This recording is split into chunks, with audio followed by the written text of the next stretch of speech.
नमस्कार दोस्तों, स्टोरी वाला के नए एपिसोड में आपका स्वागत है। आप सुन रहे हैं भारत माता के वीर सपूत अमर शहीद चंद्रशेखर आजाद की कहानी का 5वां एपिसोड। काकोरी स्टेशन से कुछ दूरी पर ट्रेन रुक चुकी थी। ट्रेन में सवार कुछ यात्री ये जानने के लिए ट्रेन के दरवाजे पर आकर खड़े हो गए कि आखिर बीच रास्ते में ट्रेन कैसे रुक गई। रात का समय था। इसी रात के अंधेरे में ट्रेन लूटने आए क्रांतिकारी ट्रेन से बाहर आ गए और उस बोगी की तरफ भागने लगे जिसमें अंग्रेजों का खजाना था।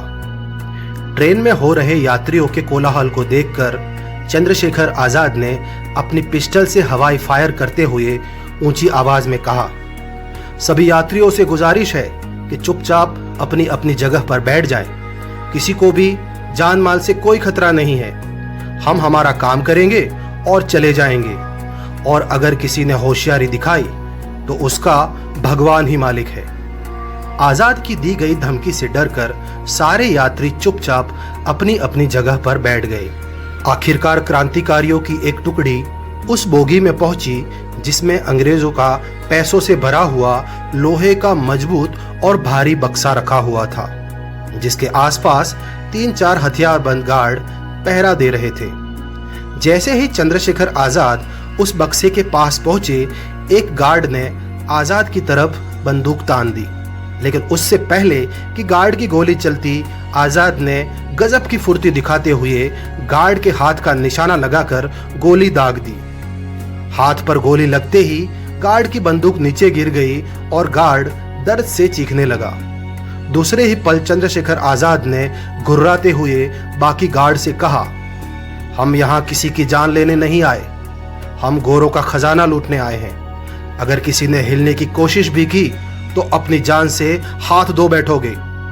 आजाद की चेतावनी को सुनकर तीनों गार्ड अपने अपने हथियार छोड़कर एक तरफ हो गए। सब कुछ योजना के मुताबिक हो रहा था। आजाद और अशफाकुल्ला खान मिलकर खजाने से भरे बक्से को घसीटकर ट्रेन की बोगी से बाहर ले आए। बक्सा दिखने में बहुत ही मजबूत और भारी भरकम था, जिस पर 2 मोटे ताले लगाकर रखे थे। खजाने से भरा लोहे का बक्सा जमीन पर आते ही मनमन नाथ अपने साथ लाए मोटे हथौड़े से बक्से पर वार करने लगे, लेकिन काफी मशक्कत के बाद भी बक्सा नहीं खुला तो चंद्रशेखर आजाद ने मनमन नाथ को रोका और अपनी पिस्टल मनमन नाथ को थमा दी, और उनके हाथ से हथौड़ा छीनते हुए आजाद ने मजाक में मनमन नाथ से कहा, हथौड़ा मुझे दीजिए मनमन नाथ, अभी तुम बच्चे हो। इस बक्से को खोलने के लिए थोड़ा और जोर लगाना पड़ेगा।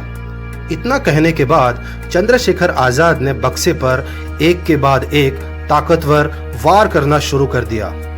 आखिरकार बक्सा खुला तो सामने का मंजर देखकर सभी क्रांतिकारियों की आंखें खुली की खुली रह गई, क्योंकि बक्से में सोने और चांदी के सिक्कों के साथ साथ बहुत बड़ी मात्रा में रुपए मौजूद थे। दूसरे ही पल सभी क्रांतिकारी अपने साथ लाए चमड़े के थैलों और चादरों में सारे पैसे भरने लगे।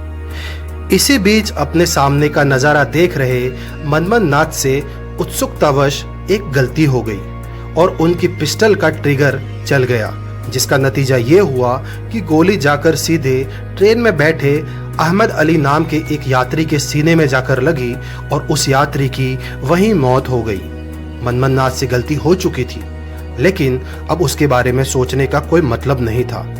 कुछ ही देर में क्रांतिकारियों में बक्से में से सारा पैसा गठरी में बांधा और पैदल ही अंधेरे में ओझल हो गए। जैसा कि पहले से तय था, सारे क्रांतिकारी लखनऊ उस जगह पहुंच गए जहां उनका छुपना पहले से तय था, लेकिन चंद्रशेखर आजाद ने अपने क्रांतिकारी साथियों के साथ ना जाकर एक रात पार्क में ही बिताने का फैसला किया।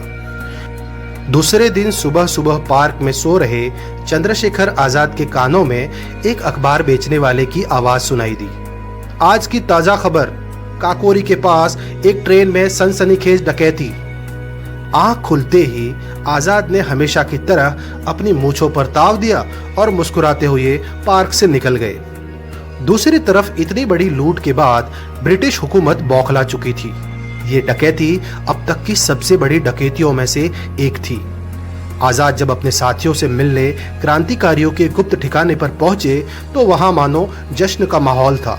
सभी क्रांतिकारी अपनी कामयाबी पर फूले नहीं समा रहे थे। काकोरी ट्रेन के लूट का पैसा गिना गया तो वो रकम थी 4,601 रुपए। इसी घटना की एफआईआर की कॉपी आज भी काकोरी थाने में मौजूद है। उन रुपयों की तुलना अगर आज के दौर के रुपयों से की जाए तो लाखों रुपयों के बराबर थी।